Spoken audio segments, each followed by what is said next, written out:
Hey guys, it's Jason here today, and my question to you is, do you know what a master closer is?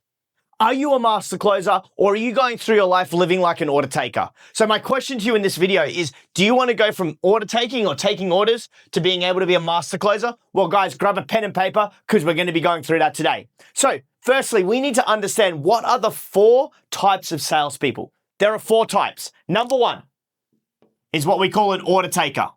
Now, what is an order taker? An order taker is like a service station attendant. It's like a grocery store attendant, a fast food retail. These people are order takers. These people you walk into, you ask them what they want, they go and get that thing for you, and then you pay them some money and you leave. This is what an order taker is. There's no form of sales training required. There's no form of any type of like encouragement, inspiration, emotional transfers. You're just taking an order and you're giving a client a product or a service. That's the first level of salespeople. And believe it or not, so many new home sales consultants are like this because they've never learned any other way. They just get customers come in, tell them what they want, they give it to them, they walk out. First type. Second type of people are what we call tour guides.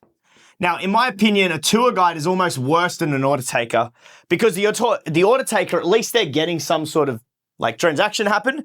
The tour guide is like anything in life. When you go on a tour guide, they just give you all this information. They give you all of this stuff, and then you got to go home and somehow make sense of it, digest it. There's no emotional transfer. They're not giving you courage, trust, or belief.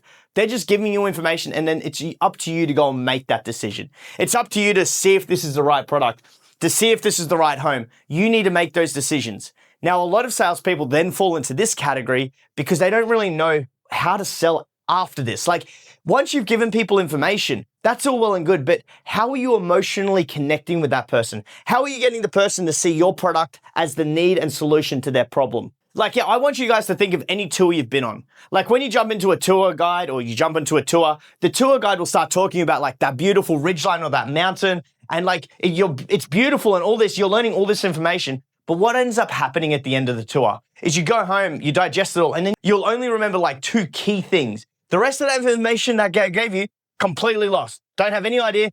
We'll never recite that information again. That's the problem with tour guide. So number 3, after you've given the client information, what should you be doing? You should be closing.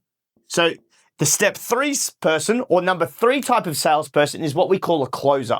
Now, the only difference between the tour guide and the closer, once all the information is given, the consultant will then just ask for the business, or they'll ask for the commitment, or ask for the sale. That's the only difference really between a tour guide and a closer. Now, a closer, what happens to closers is they get hit with objections and they don't know how to overcome them. So a lot of closers, which is what most people eventually become, like they'll get to this point and they'll stop here, because you're making sales, so you are closing people. But what happens is they get hit with objections and then they always get ghosted, or people don't come back to them, or they don't really, they're not engaging and inspiring the customer. They're giving the customer or the client what they want, but they're not inspiring them. They're getting some business because they're asking for it, but the client is still in control. So what you'll notice in all 3 of these sections is the client is in control. Now, the 4th type is obviously what we have up here, is what we call a master closer. Now, what a master closer does is they take control of the sale. So the master closer gets all the money and makes the sale happen. Now, a lot of people, when they hear gets all the money and makes the sale happen, is they think, oh, you're manipulating, you're persuading, you're doing all of these. No, guys, we sell purely on integrity-based selling, which is if you find a client has a problem or a need, and you align your product to that problem or need, and they decide your product, as in they make a buying decision for your product, then it's your responsibility to sell to them. And you must get them over that fear of parting ways their money. And the way you do that is you inspire the change and you talk to them about what happens if they don't make the change. You make that pain and pleasure point come apart, and then that opens up the sale. So a master closer, the difference between a master closer and a closer is that a master closer can handle objections, can ask for the funds confidently and with certainty, and give the clients courage to move forward. They do it enthusiastically, but most important, they create emotional transformations in the client's mind. They create emotional connections to the product. What they do is they inspire the client to move forward. They inspire the client to make a transformation. Hey guys, sorry to interrupt the video, but every day people are reaching out asking, Jason, how can we do sales training with you? So if you're in new home construction, if you've just started If you're a seasoned pro, even if you're the #1 sales consultant at your company, every single one of us need a coach to get to that next level. So if that sounds like someone like you, click on the link in the description right now. It's going to ask for your name, your number, and a simple opt-in message to say I can give you a call.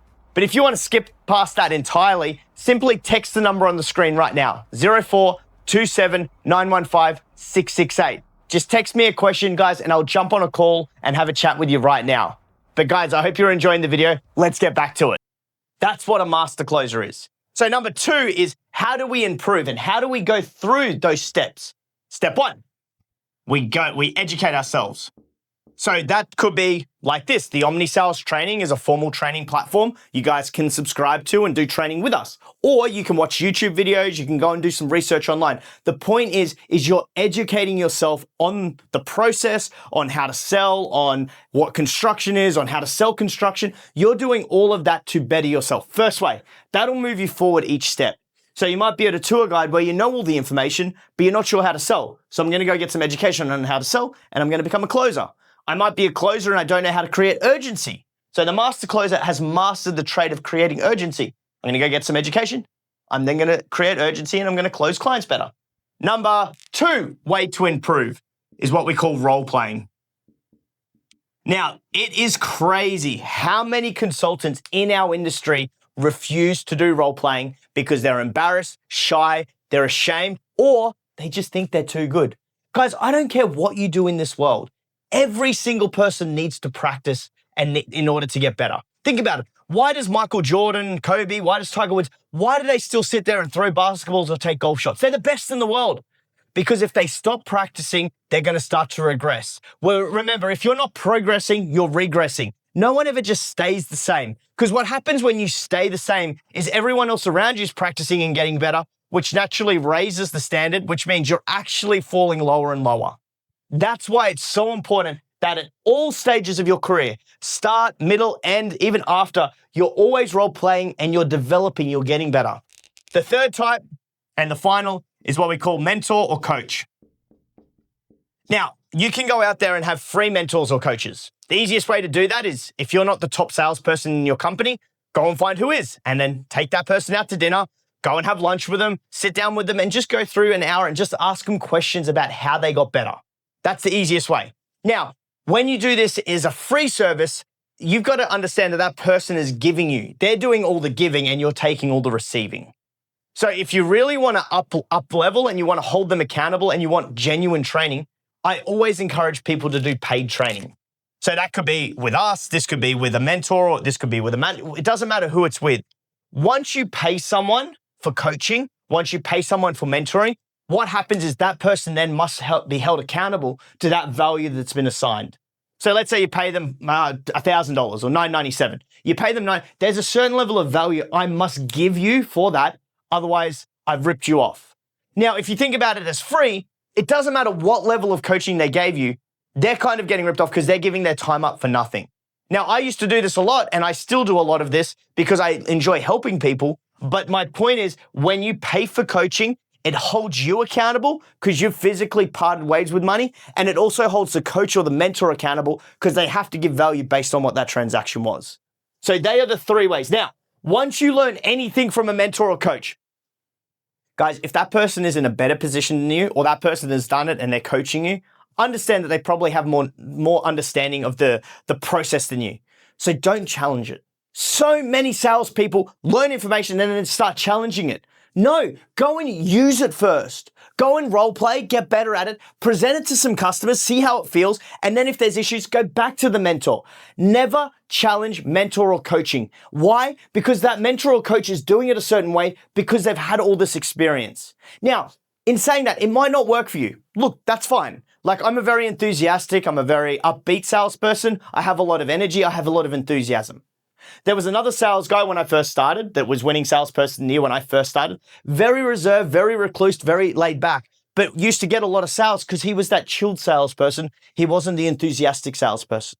So if he's trying to coach me and mentor me and I have this, I might be like, that doesn't work for me. My point is go and try it first. They might have been like you at the start and they've found that this is a better way to sell.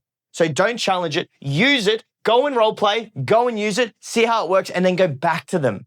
Now, what you'll find is it probably works because it's what they use, and then you'll just improve your sales anyway. But they are the 3 ways that you can improve in order to take yourself through each of the types of salespeople. Now, the final one is the mindset of a master closer. The mindset of a master closer, when you go through the process and you get to that level, the mindset that they have, which is different to you, is they assume the sale.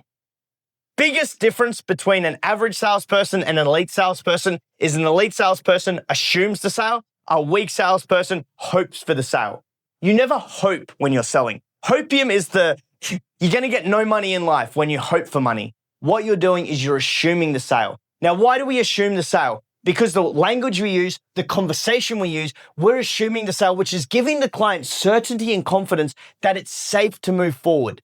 If I show hope, if I show hesitation, that triggers alarm bells in the client's head. And what does that client think? Wait a sec, if my consultant is thinking is hesitating or doesn't really know what's going on, how can I be sure? There's no social proof for that client is making the right decision.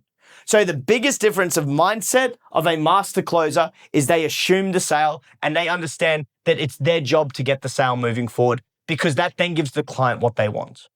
So many salespeople in our industry fear that they're manipulating a client when that's not the case. You're actually disservicing the client when you delay a transaction, when you delay a transformation because you're inadequate to be able to handle an objection. So guys, learn your objections, role play, go through, educate yourself, play with a mentor or coach and get better and better and better so that you guys can evolve into that master closer. So remember, a master closer gets all the money, transforms their clients' lives, and ultimately just lives the happiest as a salesperson. Why? Because they're actually helping people. The quickest way to feel like shit in sales is to realize you're helping no one, you're doing all this work, and no one takes you seriously. You feel terrible, you feel worthless. When you become a master closer, you assume the sale, you make sure everybody is having transformations, and most importantly, you're doing those transformations. So guys, if this is a great video and you really enjoyed it, and you do want to do some mentoring coaching, or you want to do some role playing together, text the number on the screen right now, 0427 915 668. Text me, hey Jace, I want to do some coaching, or I want to do some mentoring, or I want to go through this role play with you. I'll give you a call and we'll go through some stuff together. As always, guys, hit that like, comment your toughest objection so we can go through and do a video on that. And as always, we hope you have a great day.